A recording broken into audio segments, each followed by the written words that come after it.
Over the last several weeks, we've brought to you interviews with a UFO whistleblower, a director who spoke with dozens of officials about possible secret government programs. And tonight, Bret Baier takes a closer look at some of those claims and speaks with a UAP researcher about what they are calling a government cover-up. Thanks, Aisha. Lawmakers from both sides of the aisle and other government officials believe they should know more about unidentified aerial phenomena, or UAPs. Tonight we look at reports on some of the secret government programs that are being alleged. This is so secret. There have been very few people in our entire government that have been allowed or provided access to it. A new documentary featuring former and current officials from across the federal government is attempting to connect the dots on secret knowledge of UAPs. This is the biggest discovery in human history. CIA officials, DIA officials, naval intelligence officials, the list goes on and on. I served as the 4th Director of National Intelligence. Director of Aviation Security in the National Security Council. One-star admiral after 32 years of service. Former Rear Admiral Tim Gallaudet served as the Navy's chief oceanographer and meteorologist, and as acting administrator of the National Oceanic and Atmospheric Administration. Why'd you take part in that? And of the voices in there, are you convinced that these are credible folks that are really coming forward for the first time?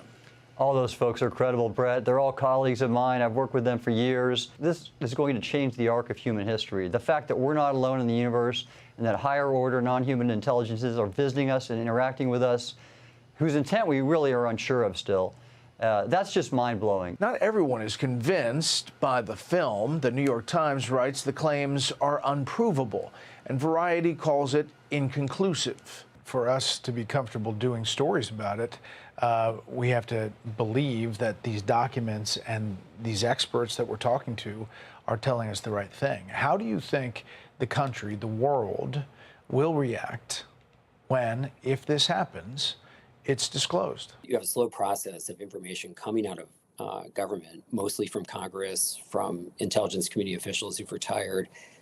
And what we're seeing is that despite the amount of coverage on this, there isn't a lot of pickup on it in media, and people aren't really absorbing the significance of it. Anthropologist Peter Skafish is co-founder and director of research at the Sol Foundation, a group that helps fund research into UAPs.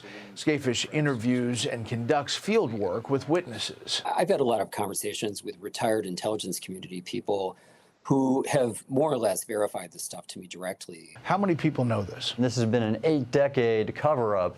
The total list has to amount to 100 or more. Presidents have access to all classified information, but it's unlikely the commander-in-chief reviews everything on any specific subject.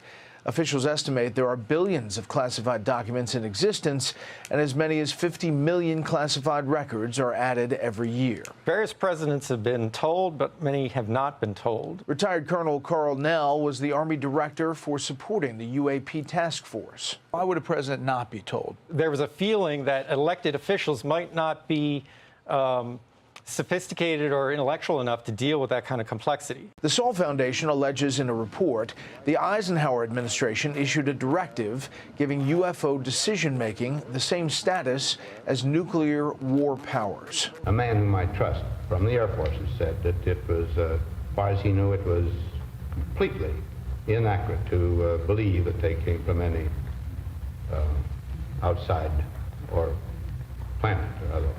The presidents, who have asked for briefings on UAPs, say they have not learned of any suspected cover-ups. So far as I know,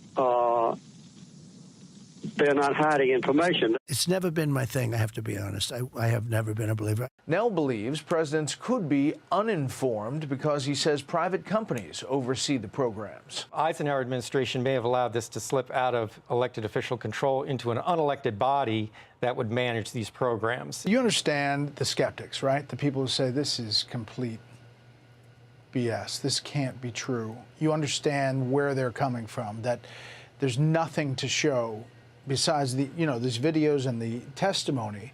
But for them, they haven't seen it in person. Sure.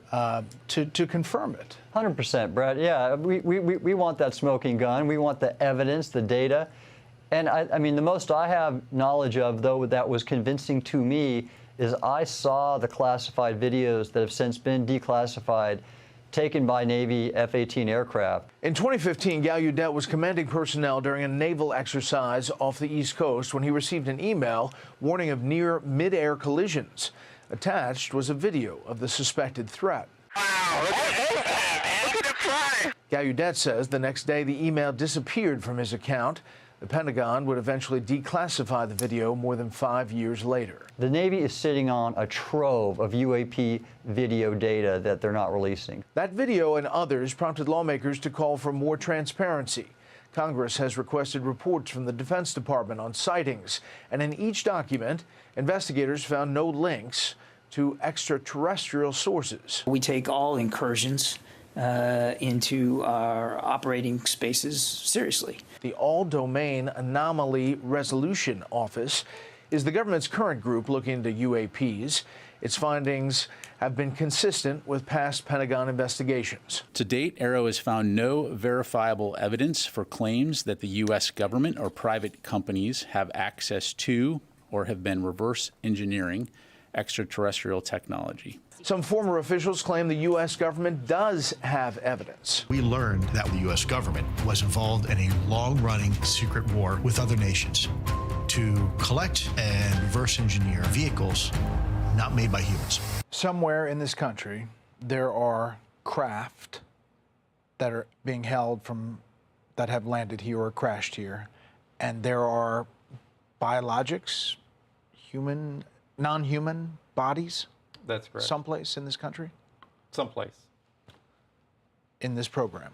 Correct. The AARO has acknowledged an effort to create a UAP recovery program called Kona Blue, but says it was later canceled because it lacked merit, that no extraterrestrial craft or non-human entities were ever collected. Knowing what you know, is it conceivable there could be a government program that you don't know about? I think it's conceivable that there are government programs that we don't know about. Democratic Arizona Senator Mark Kelly logged more than 5,000 flying hours during his time in the Navy and spent more than 50 days in outer space as a shuttle pilot. Has anything happened in space or at the International Space Station that might signal that there's alien life out there? So I have made 4 trips to the space station, all about 2 weeks in length, over a decade.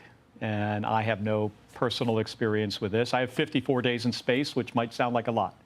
My twin brother, 520 days in space. People often look at him and say, hey, you must have seen something in all that time you've spent in space.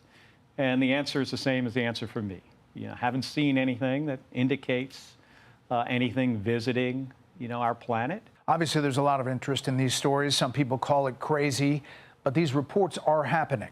We'll continue to follow the UAP stories as more information comes to light, and we'll see how the Trump administration responds to all of these reports. We'll send it back to you.